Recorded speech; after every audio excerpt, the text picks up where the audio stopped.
भोंदू अशोक खराचे ठाण्यातही आता कनेक्शन समोर आलेले आहेत। ठाण्यातला माजी अधिकारी खराच्या संपर्कात होता। महेश अहेर असं या माजी अधिकाऱ्याचं नाव आहे। अहेरने मनपातील लिपिक महिलेला खरातकडे नेलं होतं।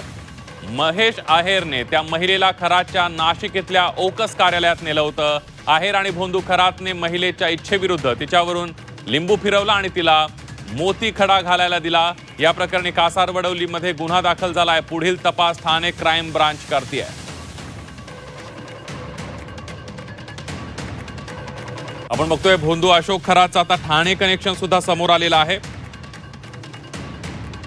अहेर नावाच्या एका अधिकाऱ्यानं भोंदू खरातकडे एका लिपिक महिलेला नेलं होतं आणि तिच्या इच्छेविरुद्ध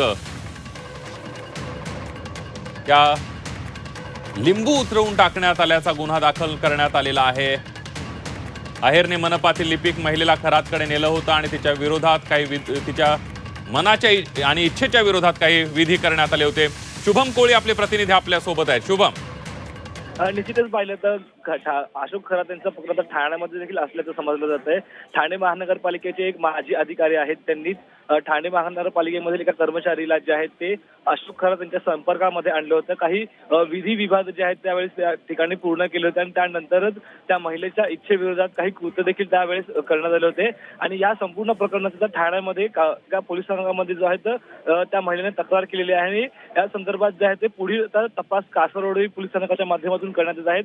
ठाणे महानगरपालिकेच्या ज्या काही वादग्रस्त अधिकाऱ्यांवरती ह्या संपूर्ण गुन्हा दाखल करण्यात आलेला आहे त्या अधिकारासंदर्भात देखील यापूर्वी देखील असे अनेक वादग्रस्त किस्से जे आहेत ठाणे महानगरपालिका हद्दीमध्ये घडलेले आहेत। अनेक तक्रारी असतील त्या विरोधात अधिकाऱ्यांविरोधात दाखल देखील आहेत आणि त्यानंतर थेट आता अशोक खरा संदर्भात हे प्रकरण समोर आल्याने जे आहे ते ठाणे महानगरपालिका असेल किंवा संपूर्ण ठाणे शहरामध्ये जे आहेत पुन्हा एकदा खळबळ जी आहे ती उडालेली आहे। आणि याच संपूर्ण प्रकरणाची तपास जो आहे कासारवडवली पोलीस स्थानकाच्या माध्यमातून क्राईम ब्रांचचं एक पथक नेमण्यात आलेलं आहे आणि ते पथक संपूर्ण लक्ष ठेवण्यात आणि या संपूर्ण तपास जो आहे करण्यात येत आहे।